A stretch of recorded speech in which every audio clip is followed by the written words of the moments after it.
11 januari 1963 begon voor het Nederlandse leger een nieuw tijdperk.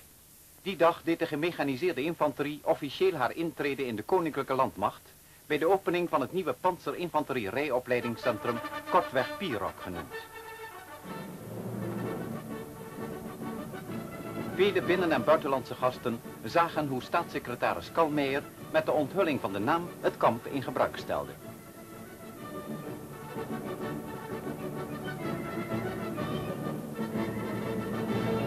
Hierna konden de genodigden het PIROC bezichtigen, een voormalig kamp van de Royal Air Force bij Eindhoven dat voor zijn nieuwe bestemming is ingericht.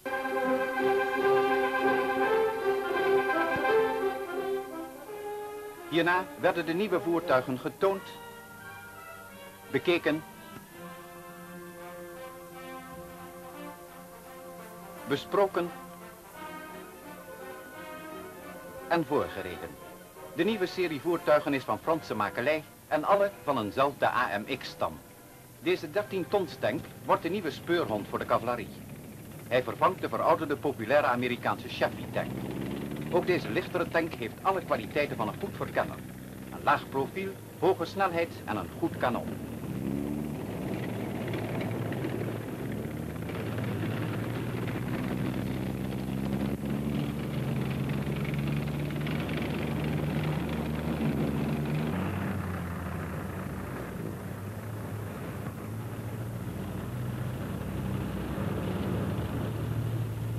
Het gepantserde personeelsvoertuig biedt plaats aan een groep infanteristen die snel en beveiligd naar de plaats van het gevecht worden gereden.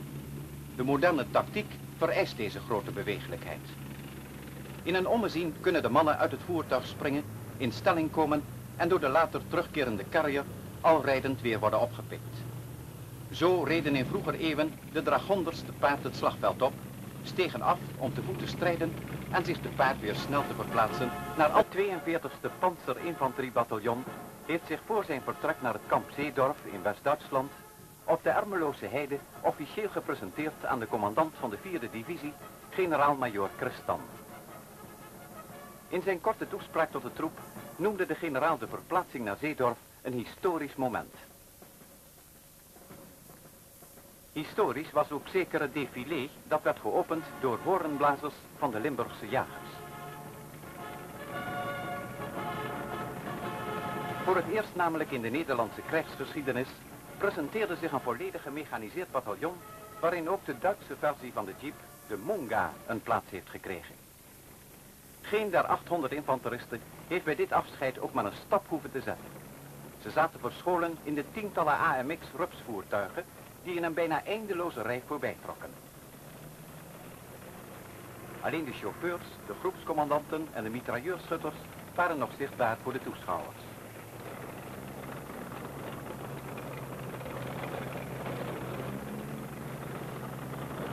Het materieel heeft de infanteristen en zelfs de muzikanten gemotoriseerd.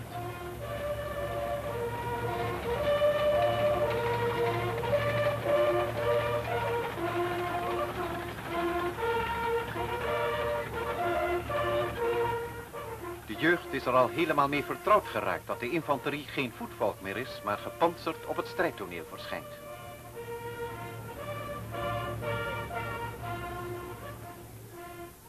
Groep, gereed maken voor rijdend uitstijgen. Uitstijgen.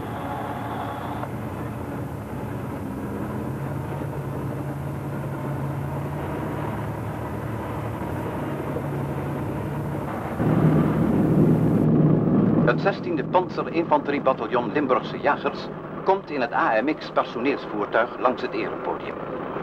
Dit voertuig is evenals de DAF IP 408 bestemd voor het vervoer van infanteristen, met dit verschil dat het is uitgerust met rupsbanden.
met een eskadron van 43 tankbataljon en een panzergeniepeloton bezig zijn met het verdedigend gevecht. U heeft zojuist in een opstelling, in een teamsopstelling, heeft u gezien dat nadat de vijand daar was ingebroken, dat we met een vuuroverval van een tankpeloton, Leopard 2, die vijand weer uit de opstelling hebben gedrukt. Wij zitten hier op dit oefenterrein om regelmatig met alle compagnieën de bouwsteenoefeningen, zoals die in de VAOV van het Eerste Legerkorps zijn voorgeschreven, om die te beoefenen in een groter samenwerkingsverband. In dit geval dus een compagnie, een eskadron, aangevuld met een panzergeniepeloton. En daar doen we dan over dit hele gevecht, een bataljonsgevecht, doen we dan 3 dagen.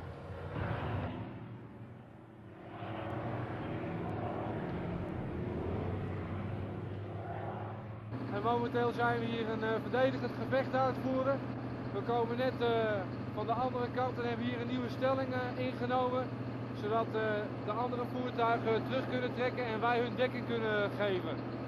Op het moment dat zij hier bij onze stelling staan en het gevecht wordt te zwaar, dan vallen wij weer terug hier naar achter. En zo gaat het plaatje de hele tijd door. We steunen elkaar en we komen bij elkaar in stelling en dan doorschrijden we elkaar telkens. De voornaamste taak van het gemechaniseerd bataljon is het houden van toezicht op de terugtrekking van de strijdende partijen en het bewaken van de bufferzones. Desnoods kunnen ze daarbij geweld gebruiken. Een belangrijke bezigheid van het bataljon, dus ook van het Alpha-team, is het rijden van patrouilles door de omgeving. Met IPR-pantservoertuigen en onder begeleiding van geneeskundigen trekken ze door het Bosnische landschap, soms ook te voet.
Het infanteriegevechtsvoertuig is het voertuig voor alle panzerinfanterie-eenheden en dus ook het voertuig waar ze eventueel mee op uitzending gaan.